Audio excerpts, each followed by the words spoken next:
takeaways is that we're pretty good right now on the women's side, and it's exciting.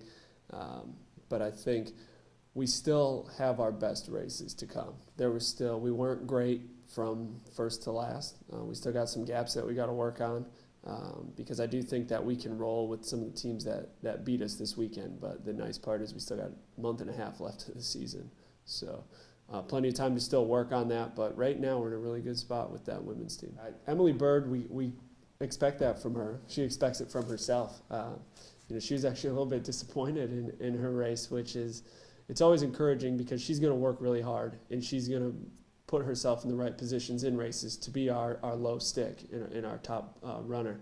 But Liz Block's making huge progress on the cross-country course. So we knew she could cook on a track, but now that she's able to translate over onto the cross-country course is really exciting for her as well. So the problem spot right now is after Liz, we have a little bit too big of a gap there, and that's where in these bigger races, like this weekend, we could really see a huge point swing with some of the other teams. So we're definitely going to work on it today in this week, and hopefully on Saturday we can work that gap a little bit better. And that's what I told them. I was like, yeah, it's pretty good. That's a B for the day.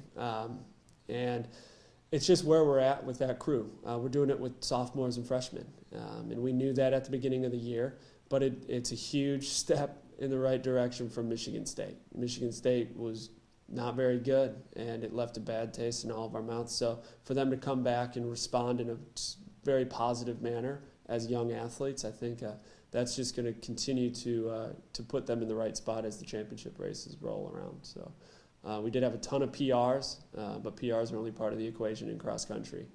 It's where you kind of finish in the place-wise. So, but yeah, good progress for them as a group, definitely.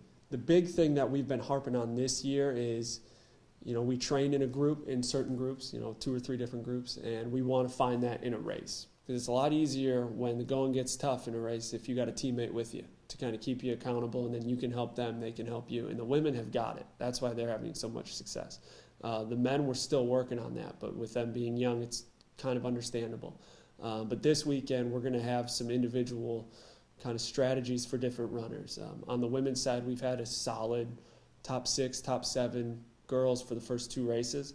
So now maybe our 8, 9, and 10 girls, we're going to have them be pretty aggressive early to see if maybe they can crack into that top 7.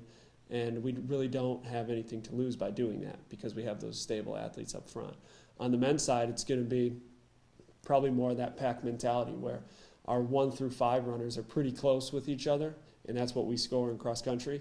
It's after that 5th runner is where we see that big drop-off. So we're going to be awfully aggressive with our 6, 7, and 8 runners this weekend as well, because this is a race where I'm comfortable taking a big risk because we know that our goals are the GLIAC championships, regional championships. So if we take a chance now and it goes really well, awesome, we gain a lot from it. If we take a chance now and it goes poorly, we can learn from it and make sure that we don't do it again at the championship races. Yeah, I think the biggest improvement that we can still make is the racing mindset. Like everyone kind of thinks like running, well, you just get out there and run as hard as you can until you can't. But it's really just some of the mantras and maybe some of the thoughts that they're rehearsing in their head over and over again. So we really have made it a big kind of push or a big emphasis point to make sure that what they're telling themselves is positive, and that you can stay with the athlete in front of you. You can stay with the number 2 runner, and the number 4 runner can stay with the number 3 runner. And if they truly believe that and they'll convince themselves they can do it, they're going to do it. We've seen it last year at the GLIAC championships with these teams.